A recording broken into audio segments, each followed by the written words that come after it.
오늘 제목을 같이 함께 읽겠습니다. 시작. 세 가지 소유의 경계선을 잘 지켜야 합니다. 여러분, 이제 십계명 강의가 끝나가는데 십계명 다 외우셨죠? 대답이 없으시네요. 자, 십계명 하면 쉽게 외울 수 있는 버전을 하나 소개해 드리겠습니다. 1절 나 외에 다른 신을 두지 말라. 이상한 우상을 만들지 말라. 삼가 하나님의 이름을 망령되게 하지 말라. 사업을 하지 말고 안식일을 거룩하게 지키라. 오만이 아버지를 공경하라. 육혈포로 살인하지 말라. 칠보단장한 여인을 간음하지 말라. 팔로 도둑질하지 말라. 구차한 변명으로 거짓 증거하지 말라. 10원이라도 남의 것을 탐하지 말라. 도움이 되신다 싶으신 분들은 사무실에 문의를 하면 큰 글자로 카피해 드리겠습니다. 2004년 7월에 한 조선일보 기사가 이 한국 사회에 잔잔한 감동과 울림을 준 적이 있습니다. 요즘 참 교회가 사회에 많은 지탄을 받고 있는 이 시대에 한 교회가 온 나라에 칭찬을 받는 사건이 조선일보에 실렸습니다. 우리 원로 목사님과 동기이신 정주채 목사님이 심호하시던 향상교회라는 교회가 교회를 이전하면서 이전에 사두었던 부동산이 40억이 오른 거예요. 근데 그 40억을 교회가 갖지 아니하고 어려운 개척교회와 북한 동포들을 위해 쓰겠다라고 결단을 해서 온 한국 사회에 큰 울림이 되었던 일이 있습니다.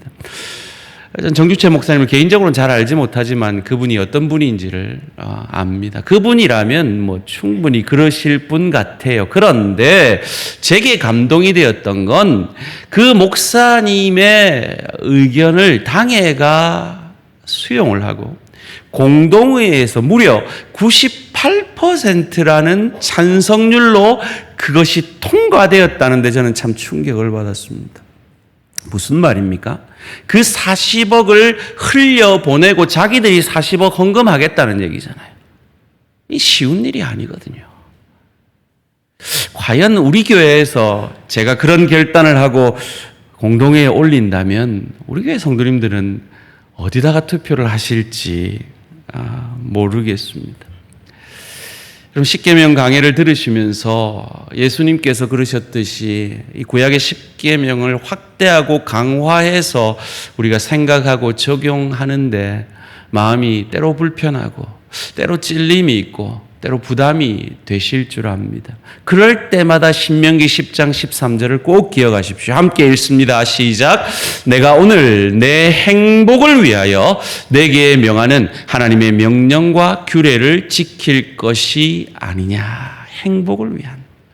오늘 이 8계명 도둑질하지 말라도 우리의 행복을 위해 주시는 하나님의 명령입니다. 오늘 본문 19절 말씀, 도둑질하지 말지니라. 이 도둑질하는 이 히브리어는 가나브라는 단어를 쓰고 있습니다. 옆으로 빼돌리다, 옆에다 꼽을 쳐 놓는다, 다른 사람들의 소유물을 상대방의 동의 없이 가져오는 그 모든 행위를 도둑질이라고 말합니다.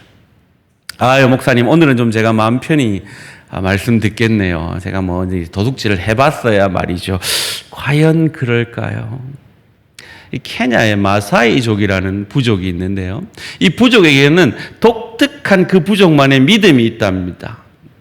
농경을 하지 아니하고 사냥을 하고 가축을 키우는 그 부족들이 믿는 그 신앙이 있는데 신이 이 세상 모든 소는 자기 부족에게 준 거라고 믿는데요. 그래서 길에 소만 있으면 그냥 데려온답니다. 그냥 가지고 온답니다. 아이고 참 미개한 마사이족이다. 마음으로 그런 생각이 드십니까? 우리는 그렇지 않나요? 우리는 정말 당당할까요? 총신대 교수이신 김지찬 교수님이 쓰신 데칼로그라는 책에 보면 세상에 하도 도둑놈들이 많아가지고 웬만한 것으로는 요즘 사람들이 자기가 도둑질 하면서도 도둑질 하는지 모른다는 거래요. 근데 양심은 있어가지고 길거리에서 야 이 도둑놈아 이러면 99명은 뒤를 돌아도 쳐다본대요. 자기 부르는 줄 알고. 근데 한 사람은 안 본대요. 왜요? 진짜 도둑놈이라 잡힐까봐 안 쳐다본답니다. 여러분, 우리가 십계명을 생각하면서 꼭 기억해야 될 사실은 이 십계명은 개인의 행복을 위해서도 주신 것이지만 그 시대의 상황 속에서 그 공동체를 지키기 위해, 공동체의 행복을 위해서도 주신 말씀이라는 그 관점에서 오늘 우리는 생각을 해보아야 합니다. 오늘 제목이 뭐였죠? 세 가지 소유의 경계를 잘 지켜야 합니다. 하나님은 성경을 통해서 세 가지 소유의 개념을 말해주고 있습니다. 첫째로 하나님의 소유가 있다라고 말합니다. 둘째로 타인의 소유가 있고 셋째로 나의 소유가 있다라고 성경은 우리에게 가르쳐 줍니다. 이 경계선이 무너질 때 우리는 행복하지 않아요. 이 경계선을 지킬 때 우리는 행복할 수 있다라는 말입니다. 그래서 마틴 루터는 이웃의 재산을 거룩하게 대하라 라고 말합니다. 첫째로 하나님의 소유를 우리는 침범하지 아니하고 도둑질하지 않아야 합니다. 첫째로 주의 나를 잘 지켜야 합니다. 하나님께서는 고귀하신 그리스도 예수의 죄 없는 핏값으로 우리를 사셨습니다. 구속하셨습니다. 그 핏값으로 우리는 구원함을 받았고 천국 백성 되었고 하나님의 자녀라는 영광스러운 이름을 얻었습니다. 그러기에 우리의 모든 시간은 이제 내 것이 아니라 하나님의 것입니다. 우리가 주일을 성수하는 것은 그 예수의 부활하신 날을 기억하며 그 부활로 말미암아 이제 내가 가진 시간이 내 것이 아니라 하나님의 것임을 믿음으로 고백하며 남은 6일도 하나님의 영광을 위해서 살아드리겠다라고 그 삶의 예배 드리기에 부족함 없는 은혜를 받는 시간이지, 이 하루 지켰다고 다른 날은 내 시간이 내 것이 아니라는 겁니다. 여러분이 구속함을 받으셨습니까? 구원 받으셨습니까? 그렇다면 주일 성수하셔야 합니다. 오늘 우리 장로님 기도하신 대로 참 주일 성수하기 어려운 시대를 우리는 살아내고 있고, 오늘도 함께 하고 싶지만 함께 하지 못하는 성도들이 온라인으로 예배를 드리고 있습니다. 특별히 온라인에 계신 성도님들께 여쭙습니다. 여러분, 온라인으로 예배 드릴 때 이 자리에 함께 할 때 예배 드릴 때만큼 신령과 진리로 예배가 드려지시나요? 그러면 온라인으로 계속 드리셔도 되겠습니다. 그렇지 않다면 이 자리로 나오십시오. 오늘 이 본당은 찼지만 저희가 예배실로 준비한 다른 예배실들은 아직 차지 않았습니다. 아유, 목사님, 그럴 바에는 집에서 편하게 집에서 예배드리겠습니다. 과연 그럴까요? 정말 나와서 다른 공간에서 다른 지체들과 함께 예배드릴 때, 여러분이 가정에서 예배드리는 그것보다 그 가정에서 드리는 그 예배가 함께하는 예배보다 더 신령과 진리로 예배드릴 수 있으실까요? 특별히 우리가 기억해야 될 것은, 우리가 예배자로 나오는 것은 예배 자체의 목적도 있지만 다른 하나님의 목적을 이루기 위함임을 우리는 목적 41을 통해 배우지 않았습니까? 잊어버리지 않으셨죠? 우리를 향한, 하나님의 교회를 향한, 하나님의 사람들을 향한 5가지 목적. 첫째는 예배, 둘째는 교제, 셋째는 훈련, 넷째는 사역, 다섯째는 전도와 선교. 이 목적을 이루기 위해서는 온라인으로만은 부족합니다. 나아오셔야 했습니다. 할 수만 있으면 특별한 사정이 없는 성도님들을 나아오시기를, 모이기를 힘쓰시기를 여러분의 담임 목사로 간절히 부탁을 드립니다. 둘째로 하나님의 소유를 도둑질하지 말아야 합니다. 말라기 3장 8절은 사람이 어찌 하나님의 것을 도둑질하겠느냐. 그러나 너희는 나의 것을 도둑질하고도 말하기를 우리가 어떻게 주의 것을 도둑질하였나이까 하는도다. 이는 곧 11조와 봉헌물이라. 오늘 이 시대에 똑똑한 우리 그리스도인들 가운데 11조는 구약의 명령인데 신약 시대에는 지키지 않아도 되지 않습니까? 라고 주장하는 사람들이 있는 것을 압니다. 우리 교회는 없지만 다른 교회에 있더라고요. 특별히 제가 어제 세탁소를 갔는데 그 세탁소 주인 아줌마 교회 젊은 사람들은 그렇게 얘기를 한대요. 참 맞는 얘기 같지만 하나는 알고 둘은 모르는 말이죠. 왜냐? 그렇습니다. 11조는 구약의 명령입니다. 그런데 10계명도 구약의 명령이죠. 그래서 우리는 그 10계명을 문자 그대로 지키지 아니하고 신약 시대에 확대하여 강화하여 그 명령을 받습니다. 그렇지 않으면 저희는 지금 안식일을 어기고 있는 거예요. 안식일 다음 날 예배를 드리고 있잖아요. 그렇게 구약을 해석하는 것처럼 구약의 10계명의 계명도 그렇게 확대하고 강화해서 해석해야 합니다. 11조가 어떻게 드려졌습니까? 무엇을 위해 드려졌습니까? 가나안 땅에 들어갔을 때 땅을 분배받지 않은 성전 봉사, 제사를 드리는 레위 자손들을 위해서 드려진 예물입니다. 그리고 가난한 자들을 위해서 쓰여진 예물입니다. 오늘 이 신약 시대에 여러분들이 다 사역자가 되어야 하지만 여러분의 직업이 있고 여러분의 은사가 다 있으시기 때문에 다 사역자가 될 수 없기 때문에 오늘 우리 교회는 이것을 자기의 업으로 하는 사역자들이 있습니다. 그 사역자들에게 필요를 공급하는 것은 마치 구약의 10계명의 정신과 동일한 겁니다. 하나님 사랑, 이웃 사랑의 정신과 동일한 겁니다. 또한 우리 교회가 물질을 가난한 자들에게 흘려 보내려 노력하는 그 몸부림들이 있다면 오늘 이 시대의 신약 시대의 11조는 합당한 것입니다.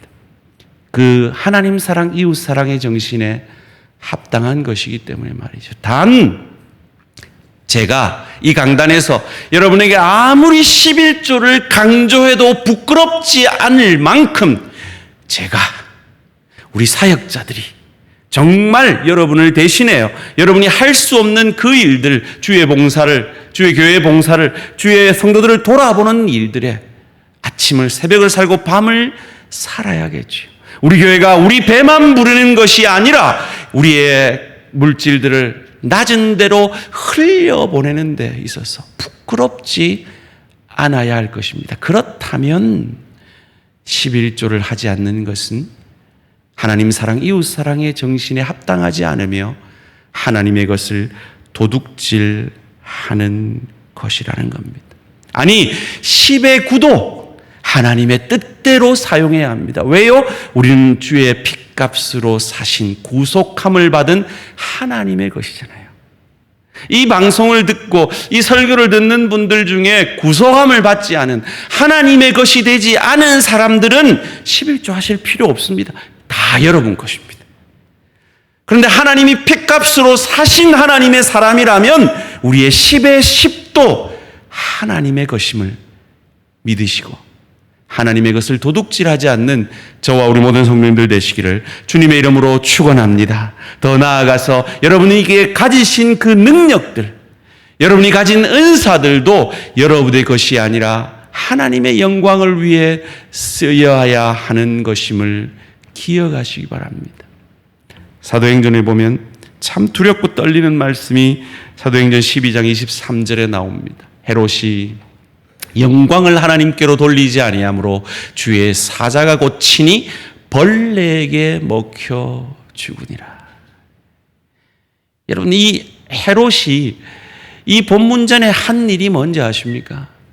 40년 동안 엄청난 규모의 성전을 지어 바쳤습니다. 여러분, 이 대항교회를 누군가 혼자서 헌금해가지고 지었다면 그 사람 영광 돌리지 않겠습니까? 헤롯은 40년 동안 성전을 지어 바쳤어요. 그 시대에. 그런데 그가 그것에 하나님께 영광을 돌리지 아니하고 자기 영광을 취할 때 하나님은 받지 않으셨어요. 여러분이 아무리 주일 성수를 하고, 여러분이 아무리 11조를 드리고, 여러분이 아무리 여러분의 은사와 달란트와 직분을 통해 일한다 할지라도 그것이 하나님의 영광이 아니라 여러분 자신을 증명하는 것이라면, 여러분 자신에게 영광을 돌리는 것이라면 하나님이 받지 아니하시는 겁니다.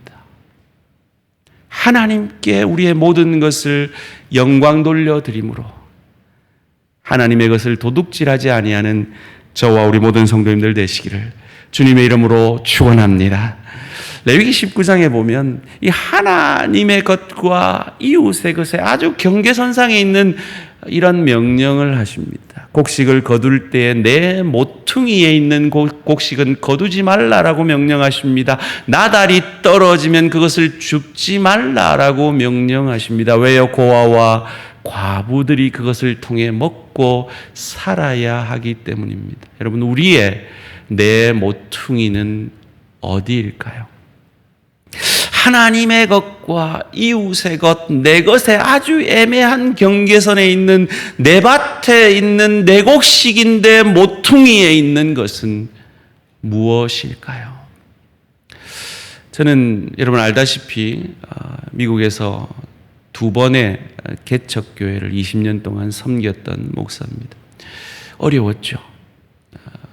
부흥을 그 누구보다 간절히 바랬습니다. 그러나 한 번도, 제 기억으로 한 번도 교회 잘 다니는 성도에게 우리 교회 오라고 해본 적은 없습니다. 왜요? 그 사람들은 내 모퉁이에 있는 곡식이기 때문입니다. 저는 우리 대항의 부흥을 간절히 바랍니다. 그러나 여러분에게 간곡히 감히 부탁드립니다. 신앙생활 다른 교회에서, 특별히 작은 교회에서 잘 하고 계신 분들에게 우리 교회 좋으니, 우리 목사님 좋으니 우리 교회 오라라고 하지 마시기를 바랍니다. 시험 든 사람들에게, 이사 온 사람들에게, 교회 안 다니는 사람들에게, 그런 사람들에게는 얼마든지 전도하십시오. 초청하십시오.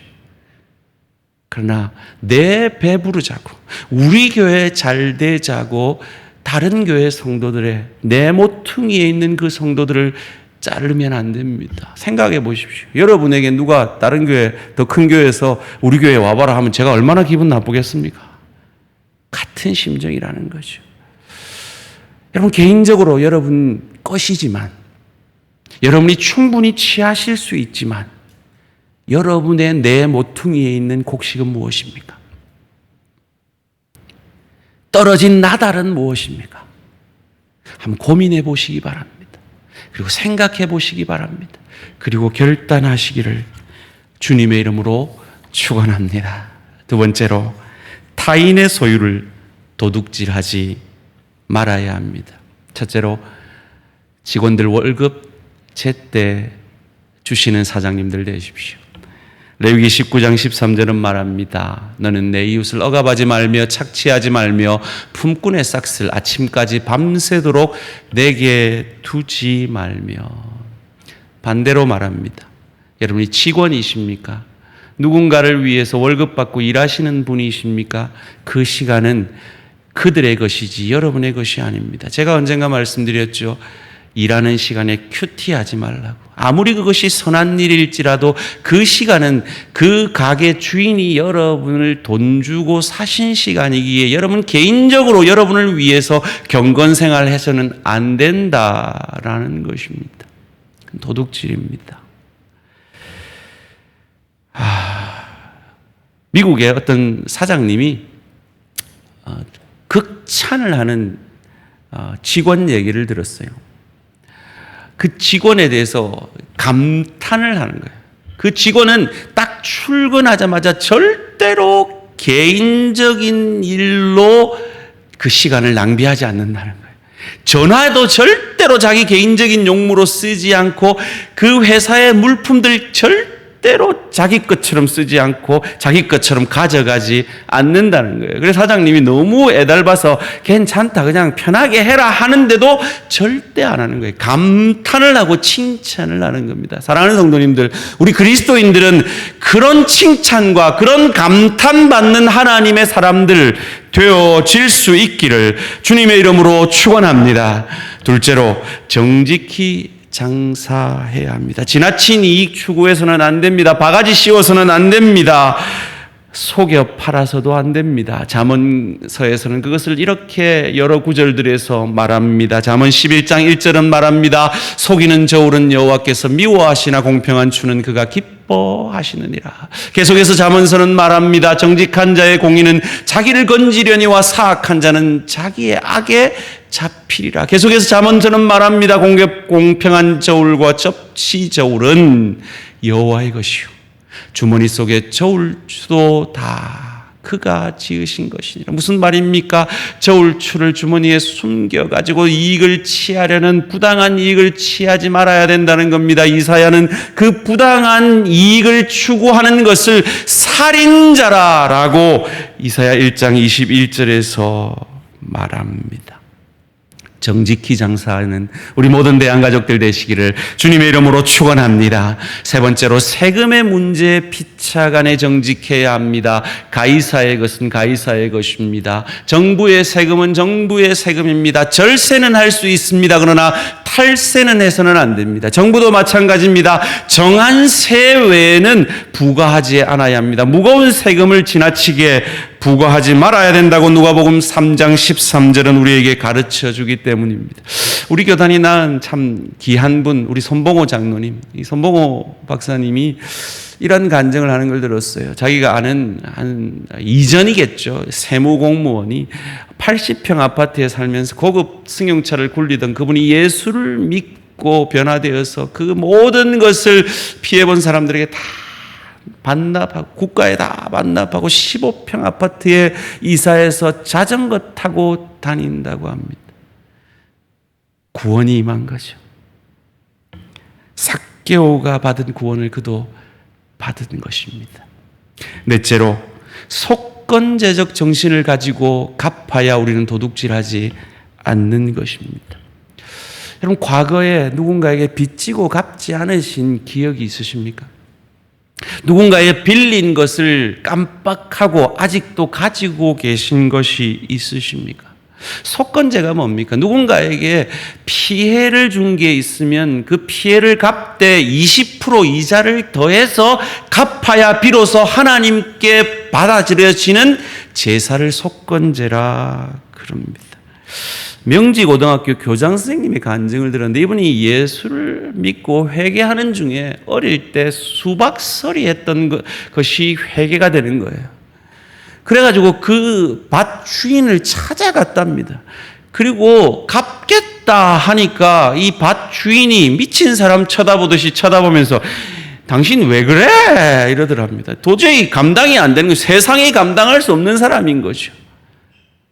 그러면서 당신 왜 이렇게 하려고 합니까? 그러니까 내가 예수를 믿고 구원을 받아서 이래야 되겠습니다 하니까 감동을 해서 그분이 예수를 믿게 되었다라는 간증이 있습니다.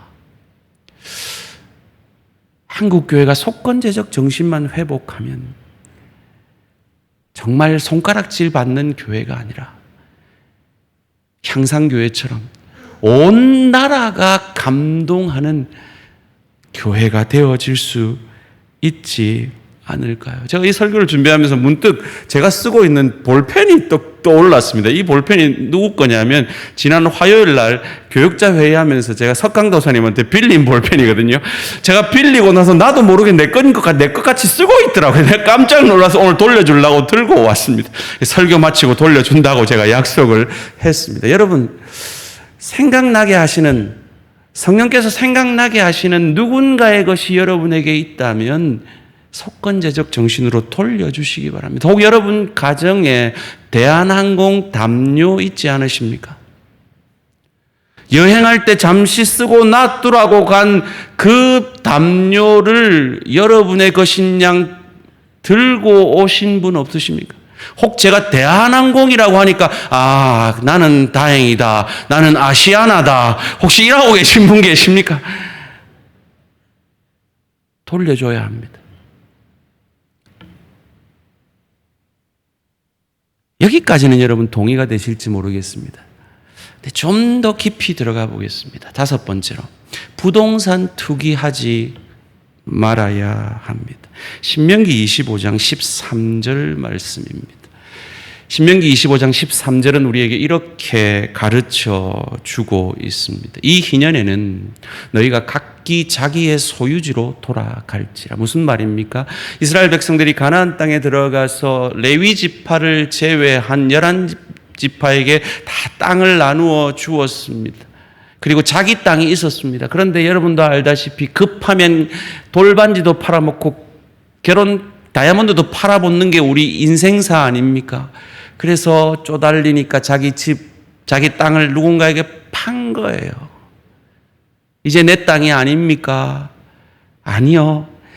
안식년 7년에 7번 더해서 50년 때마다 희년의 나팔이 불려지면 처음 분배받은 그 땅으로 모든 이스라엘 백성들은 다 돌아가게 되어 있었습니다. 내가 아무개에게 사서 내 땅인 것 같이 쓰고 있었지만 희년이 선포되어지면 다 돌려주어야 했습니다. 자본주의 사회에서 이루어질 수 없는 구약의 율법입니다. 그러나 희년의 정신을 가지고 내가 가진 물질 가운데 내 이웃의 것이 있다라는 정신만 가진다면, 특별히 여러분이 부동산으로 인해 얻은 이득이 여러분에게 있다면, 그건 내가 너무 지혜로워서 부동산 투기를 잘해서 얻은 이득이다 전에 그 이득 가운데 다른 사람들의 눈물과 땀이 있음을 볼 수 있는 정신이 바로 희년의 정신이요. 그런 희년의 정신을 가진 사람이라면 필요 이상의 부동산 투기는 할 수 없는 것입니다. 돌려줄 수는 없지만 이 희년의 정신으로 여러분이 부동산을 매매할 때 사는 사람에게 그 정신으로 좀 싸게 해 팔을 수는 없을까요? 여러분이 건물을 가지고 계시다면, 누군가에게 세를 주고 계시다면 이 어려운 때에 착한 건물주 한번 되어보시는 건 어떠시겠습니까? 여러분의 부동산 이익금 안에는 다른 이웃의 눈물과 땀이 있다는 걸 기억하는 것이 성경의 희년의 정신인 것을 기억하시기 바랍니다. 여러 가지 도둑질하는, 이웃의 것을 도둑질하는 이슈들이 많습니다. 지적 재산권, 불법 복사하는 것, 학생이라면 컨닝하는 문제, 환경의 문제, 공공성의 문제, 정책 담당자들이 다음 세대가 써야 할 그 자원을 미리 땡겨 쓰는 문제, 짝퉁의 문제, 과대 광고의 문제, 지나친 광고의 문제, 공무원 사회의 정관 예우의 문제, 그래서 모피아가 탄생되어지는 그런 문제, 명예훼손의 문제, 특별히 요즘 심각한 가짜 뉴스의 문제. 여러분, 아간이 탐욕을 부리지 않았습니까?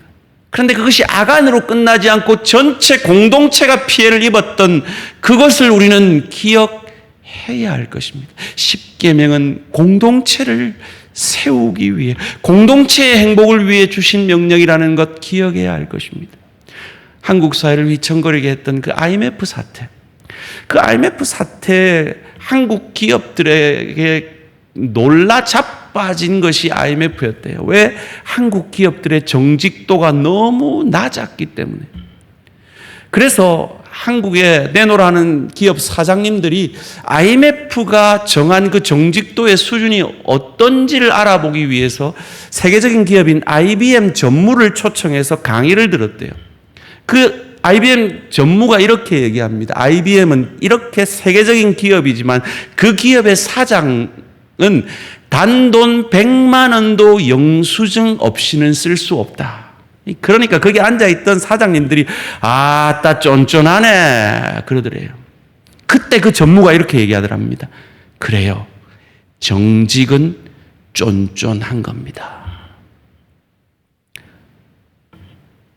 그러면서 이 관용차를 임원들은 타잖아요. 그런데 임원들이 회사를 위해 차를 탈 때도 있지만 개인적으로 차를 쓸 때도 있다는 거예요. 그거는 쓰면 안 된다는 걸 자기들이 스트레스를 너무 받아서 아예 회사에 자기 돈 10만 원을 주고 사적으로 써도 된다는 허락까지 받아가면서 그 관용차를 사용하는 수준. 여러분 가운데 법인카드 가지고 계신 분들이 계실 겁니다. 그 법인카드를 개인적으로 쓰지 않는 그 수준. 제가 대학교 때 이 기숙사 임원을 하면서 뭔가 물품을 살 때 그 주인 아저씨한테 지금도 잊혀지지 않는 한마디를 들었어요. 뭐라고 묻느냐면 영수증에 얼마라고 쓸까요? 그게 뭔 말이에요? 영수증에 그 가격을 쓰면 되지 얼마라고 쓸까요? 이게 한국 사회 수준이에요. 여러분도 아마 이 설교를 듣기 전까지 그런 데 대해서 아무 죄책감을 느끼지 못했을 수도 있습니다. 이제는 달라져야 됩니다. 그것은 이웃의 것을 도둑질하는 것입니다. 보험료를 내 잘못 아니라 남의 잘못으로 받아 챙길 때는 어떻게든지 더 받아 챙기려고 하는 그 마음. 그런데 내가 잘못했을 때는 그런 마음을 가진 상대방에게 뜯겨야 되는 현실. 그래서 보험료는 올라가야 되는 이 현실. 공공성의 문제를 생각하지 않기에 우리의 행복을 갉아먹는 남의 것을 도둑질하는 우리의 모습은 아닙니까? 신앙은 뭐라고요? 기억나십니까? 뭐죠? 긍휼. 뭐라고요? 성육신. 뭐라고요? 역지사지. 뭐라고요? 뒷사람 생각. 우리가 이 공공성의 정신을 믿음으로 회복할 때, 특별히 하나님의 사람들이 그것을 회복할 때 세상은 우리를 칭찬하게 될 것입니다. 교회를 인정하게 될 것입니다. 이 믿음의 사람들 되시는 저와 우리 모든 성도님들 되시기를 주님의 이름으로 축원합니다. 마지막으로 자기의 것을, 자기 자신의 것을 도둑질하지 말아야 합니다. 첫째로 여러분 자신에게 너무 인색하지 마십시오. 자린고비 되지 마십시오. 특별히 우리 어르신들, 저는 저희 어머니에게 이렇게 부탁을 드려서 우리 어머니가 어디 가도 택시 타도 되는데 그 불편한 다리로 버스 탄다고 하시다가 막 넘어지시고 하는 그게 너무 안타까워서 어머니 가지신 그 집 영모기지론 해서 저희한테 줄 생각하지 말고 영모기지론 해서 그거 어머니 은행으로부터 받아 쓰시다가 남으면 우리 주세요. 좀 편하게 사세요. 좀 누리며 사세요. 좀 베풀며 사세요. 자, 그렇게 권해드렸어요. 우리 성도님들 한번 생각해 보세요. 너무 자기한테 인색하지 마세요. 제가 참 재밌게 봤던 슬기로운 의사생활이라는 그 드라마 속에서 이런 가슴이 울리는 대사가 나옵니다. 한 친구가 한 친구에게 이렇게 묻습니다. 너 최근에 너 자신에게 무슨 선물 해봤니? 너 자신을 위해 어떤 선물 해봤니? 저 우리 성도님들께 이렇게 여쭙고 싶어요. 그럼 최근에 여러분 자신을 위해서 어떤 선물을 하셨습니까? 너무 인색하지 말고 너무 가슴 졸이며 너무 아끼지 마시고 여러분 자신을 위해 이번 추석을 맞이해서 저한테 선물 안 주셔도 되니까 그 돈으로 여러분 자신에게 한번 선물해 보시기를 주님의 이름으로 부탁드립니다. 이 말을 당당하게 받을 수 있는 사람이라면 두 번째, 게으름으로 자신을 낭비하지 마십시오. 그건 여러분 자신의 것을 도둑질하는 것입니다. 에베소서 4장 28절은 그 이유를 이렇게 설명합니다. 도둑질하는 자는 다시 도둑질하지 말고 돌이켜 가난한 자에게 구제할 수 있도록 자기 손으로 수고하여 선한 일을 하라. 타인의 행복을 위해서, 선한 일을 위해서 열심히 일하십시오. 게으르지 마십시오. 게으른 것은 여러분 자신의 것을 도둑질하는 것입니다. 세 번째로, 남과 비교해서 여러분 자신을 괴롭히지 마십시오. 남과 비교하는 것은 진화론적 사고입니다. 우리는 진화론을 믿지 않습니다. 창조론을 믿습니다. 여러분, 진화론이 그냥 창조론을 반대하는 이론 정도로만 아시죠? 아니요. 이 진화론은요, 세상 모든 악의 근원입니다. 1859년에 다윈이 종의 기원이라는 이 진화론의 이론을 런던에서 발표했습니다.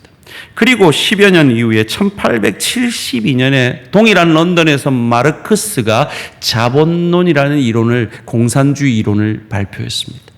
그리고 그 책에 이 레닌이 이렇게 썼습니다. 존경하는 다윈 선생께 이 책을 드립니다. 무슨 말입니까? 이 진화론의 근원에는 모든 악이 있습니다. 유물론 사상 가운데 거기에서 공산주의도 나온 것입니다.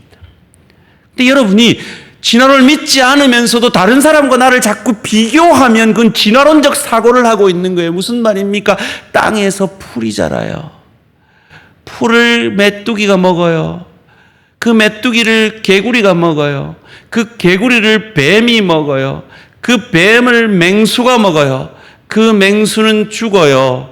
썩어져 흙이 돼요. 그 흙에서 풀이 나요. 풀을 메뚜기가 먹어요. 무슨 말입니까? 끊임없이 비교할수록 우리는 하나님이 보시기에 좋았더라라는 감사하는 마음, 기뻐하는 마음이 아니라 절망하고 불평하는 마음이 생기게 되어진다는 거예요. 자기 자신에 대해서 열등감을 가지게 되어진다는 거예요. 그건 자기의 것을 도둑질하는 것입니다. 이를 위해서 여러분에게 부탁드립니다. 정직한 직업을 가지십시오. 여러분의 양심에 찔리는 어떤 일을 하게 된다면 그것이 아무리 내게 선한 이익을 준다 할지라도 내려놓으십시오. 그것이 여러분의 행복을 위해 주신 겁니다. 그리고 꼭 기억하십시오. 세상 가장 진리이지만 가장 믿겨지지 않는 진리인 행복은 소유에 있지 않다는 것을 믿으십시오. 그것을 믿었던 한 잠언 기자는 이렇게 하나님 앞에 담대히 고백하고 있습니다. 잠언 30장 8절 9절 같이 읽습니다. 시작. 곧 헛된 것과 거짓말을 내게서 멀리 하옵시며 나를 가난하게도 마옵시고 부하게도 마옵시고 오직 필요한 양식으로 나를 먹이시옵소서. 혹 내가 배불러서 하나님을 모른다 여호와가 누구냐 할까 하오며 혹 내가 가난하여 도둑질하고 내 하나님 이름을 욕되게 할까 두려워함이니이다. 아멘. 자족하십시오. 여러분 따라해 봅시다. 부러워하면 지는 거야. 여러분 젊은 사람들의 유행어입니다. 저는 이것을 이렇게 바꾸고 싶습니다. 부러워하면 여러분 자신의 것을 도둑질하는 것입니다. 자족하십시오. 자족의 그 믿음 가운데 내게 능력 주시는 자 안에서 내가 모든 것을 할 수 있느니라, 이 위대한 믿음의 고백이 나왔다는 것 기억하십시오. 무엇보다 여러분 신앙으로 살아내어 손해본 어떤 인생의 경험이 있다면, 부동산 투기하지 않아서 여러분 주머니가 채워지지 않았다면 그런 것 때문에 후회하지 마십시오. 잘 사셨습니다. 하나님이 아실 겁니다. 그때 내가 좀 더 비겁했다면 지금 좀 더 나은 삶을 살았을 텐데, 그 유혹을 이기시기 바랍니다. 그 유혹을 이긴 사람을 우리는 이렇게 부릅니다. 바보 장기려, 바보 예수. 우리가 바보라는 소리를 들을 수만 있다면 오늘 이 땅의 교회를 향한 손가락질은 향상교회를 향한 박수처럼 바뀌게 되어질 것입니다. 그렇다면 왜 우리가 하나님의 것과 이웃의 것, 내 것을 잘 구별해야 합니까? 시편 24편 1절 2절은 이렇게 말합니다. 땅과 거기에 충만한 것과 세계와 그 가운데 사는 자들은 다 여호와의 것이로다. 여호와께서 그 틀을 바다 위에 세우시며 강들 위에 건설하였도다. 여러분이 가진 것 같은 그 모든 것 다 여호와의 것이라는 겁니다. 그것을 대표적으로 예표하는 사도행전 14장 17절 말씀은 이렇게 말합니다. 그러나 자기를 증언하지 아니하신 것이 아니니 곧 여러분에게 하늘로부터 비를 내리시며 결실기를 주시는 선한 일을 하사 음식과 기쁨으로 여러분의 마음에 만족하게 하셨느니라 하고, 하나님이 하셨습니다. 오늘의 내 모든 것은 하나님의 것입니다. 그래서 우리는 주인이라 하지 아니하고 우리를 청직이라 맡은 자라 합니다. 그 맡은 자에게 누가복음 16장 10절은 이렇게 말합니다. 지극히 작은 것에 충성된 자는 큰 것에도 충성되고 지극히 작은 것에 불의한 자는 큰 것에도 불의하니라. 여러분, 여기서 말하는 지극히 작은 것이 무엇인지 아십니까? 이어지는 본문 13절이 그것을 가르쳐 줍니다. 집 하인이 두 주인을 섬길 수 없나니 혹 이를 미워하고 저를 사랑하거나 혹 이를 중히 여기고 저를 경히 여김이니라. 너희는 하나님과 재물을 겸하여 섬길 수 없느니라. 지극히 작은 것이 무엇입니까? 재물입니다. 돈입니다. 하나님은 그 지극히 작은 돈을 가지고 우리를 테스트하고 계십니다. 그 돈으로 만몬 신에 유혹되어 탐욕의 삶을 사느냐, 어떻게 해서든 끌어모아라, 이것이 인생의 목적이냐, 아니면 낭비의 삶을 사느냐, 어떻게 해서든 나를 위해 쓰고 명품 가방에 내한테 좋은 것 쓴다고 남한테 하나님 앞에 드려야 되는 그 소유까지도 다 내 것이라 생각하고 사느냐. 그 작은 시험을 통해 하나님은 큰 것을 주시겠다고 합니다. 무엇입니까? 천국 상급입니다. 이 땅의 금생의 삶과 내생의 삶을 그 작은 시험으로 우리에게 상 주시겠다고 하십니다. 이 싸움이 우리에게 얼마나 어려운 것을 아시고, 공동체를 위해, 우리의 행복을 위해 하나님은 10계명 8계명에서 우리의 행복을 위해 도둑질하지 말지니라. 하나님의 것은 하나님께, 이웃의 것은 이웃에게, 네 것은 너의 것으로 사용하라고 말씀하십니다. 어찌할까요? 우리의 남은 생에 어떻게 살까요? 그것을 소교리문집 1문에서는 이렇게 우리에게 가르쳐 줍니다. 함께 읽겠습니다. 시작. 사람의 제일 되는 목적이 무엇인가? 사람의 제일 되는 목적은 하나님을 영화롭게 하는 것과 영원토록 그를 즐거워하는 것이다. 여러분, 산삼을 캐는 신만이들이 산삼을 찾으면 신봤다 이렇게 외치잖아요. 저는 그 외침이 내 오늘 땡 잡았다, 너희네 부럽지, 이런 외침인 줄 알았어요. 근데 아니래요. 신만이 공동체 안에서는 신봤다 하면 이 산삼은 우리의 것이다 라는 고백이랍니다. 향상교회가 그것을 그 공동체적 정신으로 이 10계명 8계명을 해석해 내었고, 그래서 이 사회에 박수를 받지 않았습니까? 우리는 저 마사이족 어떻게 세상 모든 소가 지 소고, 우리가 마사이족이 되어서는 안 되지 않습니까? 에베소 4장 28절을 다시 한번 읽겠습니다. 시작.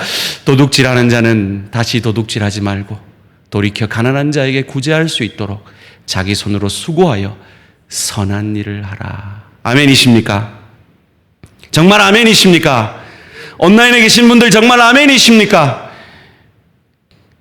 근데 우리 본성은, 우리 중 누가 구제하기 위해 일합니까? 우리 중 누가 선한 일을 위해 일합니까? 내 배 불리려 일하는 내 배가 신인 우리들 아닙니까? 그런 우리를 향하여서 그러실 필요가 없었던 하나님의 아들이 저 하늘 보좌를 버리고 이 땅의 가장 약한 어린아이로 말밥통에 누이신 겁니다. 우리를 구제하기 위해서. 그러실 필요가 없는데 우리의 죄짐을 짊어지시는 세례받으시고 우리가 늘 지는 사탄의 시험을 우리 대신 이겨주시고 우리의 죄를 위해 십자가에서 죽어주셨습니다. 그리고 그 죽음을 이기고 사흘 만에 부활하심으로 늘 내 배가 신인 나 자신만을 위해 살고 세상 모든 것이 내 것인 양 마사이족처럼 세상 모든 것이 내가 가진 모든 것이 나의 것이라고 오해하며 살아가는 우리를 위해 우리가 아직 죄인 되었을 때 그리스도 예수께서 죽어주심으로 우리를 향한 사랑을 확증하여 주시고 우리를 구원해 주셨습니다. 정말 여러분이 이 구속의 사랑을 받은 사람이라면 하나님의 것은 하나님께로 이웃의 것은 이웃에게 그리고 여러분을 향한 여러분의 행복을 향하여서 주시는 하나님의 뜻을 이루어 가시는 저와 우리 모든 성도님들 되시기를 주님의 이름으로 축원합니다. 이 시간 함께 기도드리겠습니다. 여러분 말씀을 들으며 어떤 울림이 어떤 찔림이 어떤 깨달음이 있으셨습니까? 여러분의 삶 가운데 여러분의 밭에 내 모퉁이는 무엇입니까? 내 것입니다. 맞습니다. 내 마음대로 해도 아무 일 없는 내 것입니다. 그런데 하나님은 그것을 이웃으로부터 나누라고 합니다. 뇌어 투라고 합니다.